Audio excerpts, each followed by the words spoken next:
I'm 78 years old. People called me Chuck back in the days, and I spent most of my life believing that doing important work made up for not being there at home. Well, it didn't.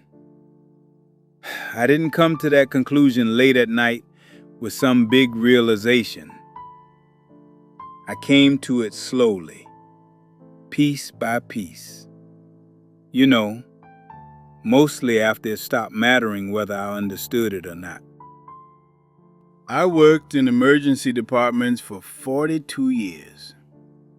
Different hospitals, same kind of rooms, bright lights, narrow beds, monitors that never shut up. I was good at it. I don't say that proudly. I just mean I could handle it.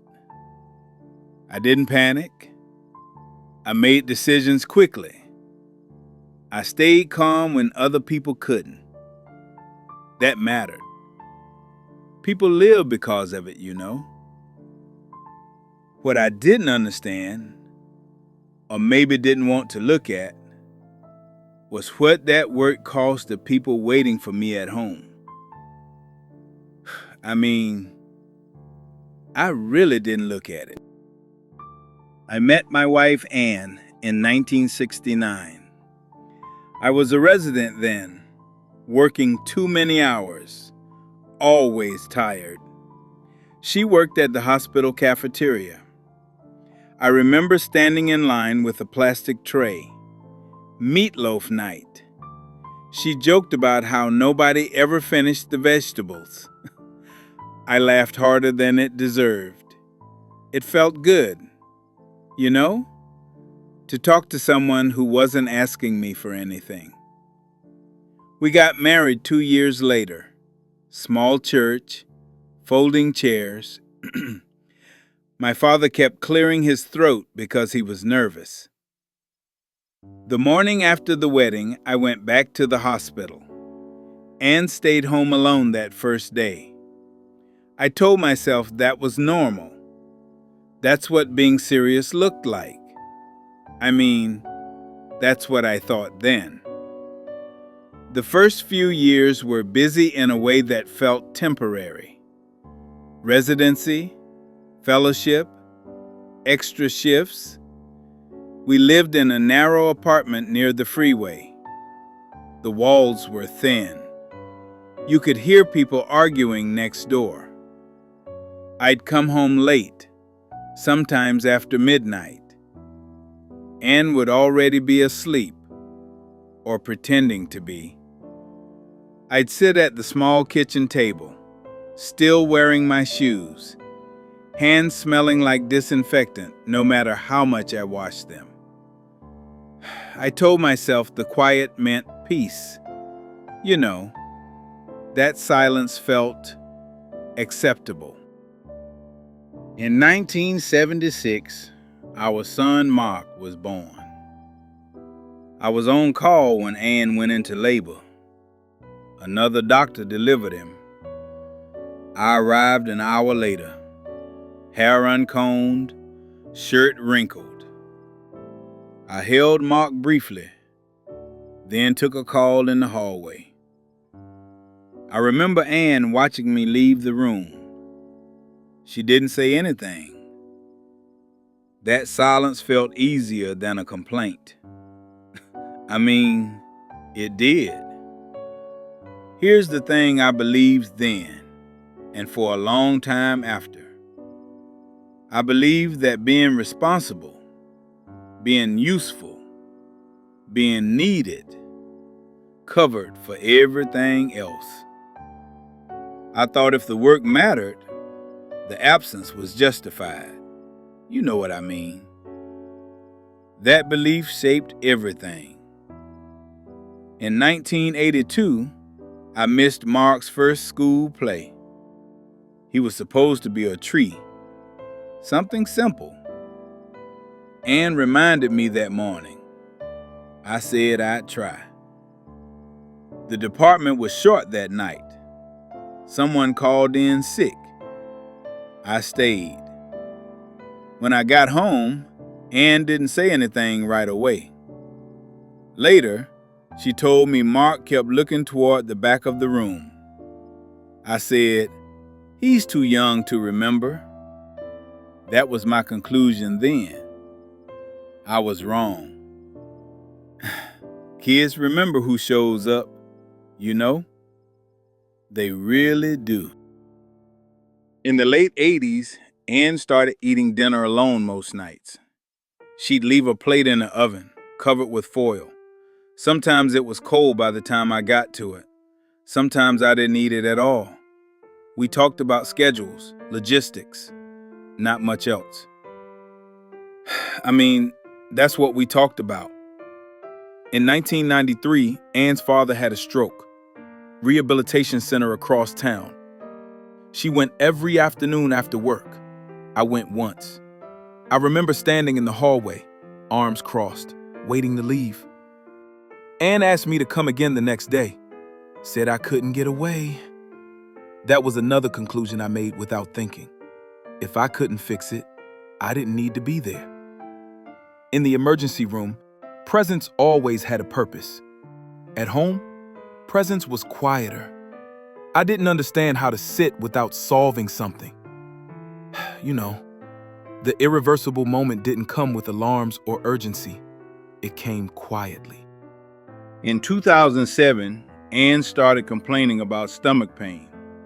Not sharp, just there. She said it felt wrong. I told her it was probably stress, maybe diet. I said we'd get it checked when things slowed down. They didn't.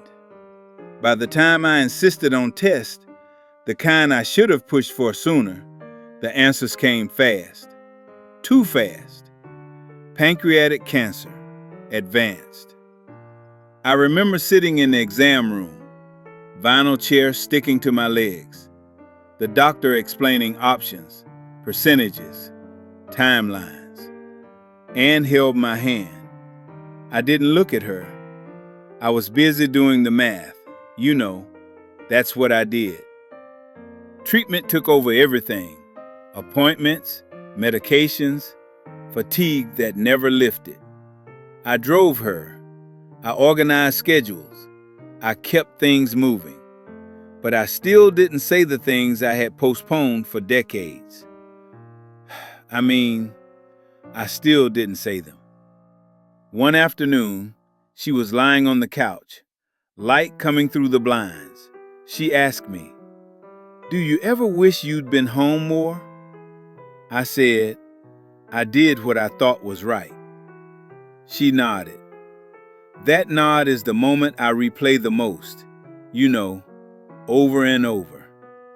Ann died 8 months later. I kept working after that. Of course I did. Retired 2 years later. Earlier than planned. No party, no speech, just a handshake and a box with my things. The house felt wrong after she was gone. Too quiet, not peaceful, just empty. I'd sit in the same chair every evening, thinking I should have learned how to sit with her when it still mattered. You know, really sit. Here's the regret I don't soften. I never told Ann clearly that she mattered more than my work. Not once. I assumed she knew. Assumptions don't help when time runs out. They really don't. In 2012, I had a mild stroke. Nothing dramatic. Slurred speech for a few hours. Weakness in my hand. I recovered, but decisions started happening around me after that. Driving, schedules, check-ins. That's how it works. If you wait long enough, other people decide for you. You know. If you're listening to this and telling yourself that the long hours are temporary, that the responsibility explains everything. That belief feels solid while you're inside it. I lived inside it for decades. What I understand now, and I'm saying it plainly, doing important work does not make up for emotional absence. It never did. Near the end, Anne didn't ask me for grand gestures. She wanted me to sit, to listen, to be there without fixing anything. I didn't learn that in time. I didn't. What I wish I had done earlier. I wish I had stopped saying, after this shift. I wish I had sat down even when I was tired.